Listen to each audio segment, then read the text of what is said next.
Шаарынын мэри Жанарбек Акаевдин тапшырмасынан ылайык Алиев көчөсүндөгү Хохлова көрүстөнүн рекультивациялоо иштеринен кийинки жашыл аймакка айландыруу иштери жүрүп жатат.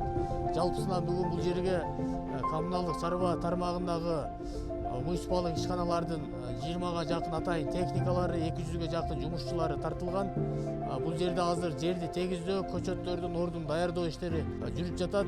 24 март күнү Шаарынын мэри Жанарбек Акаевдин катышуусунда көчөт отургузуу иш-чарасын өткөрөбүз.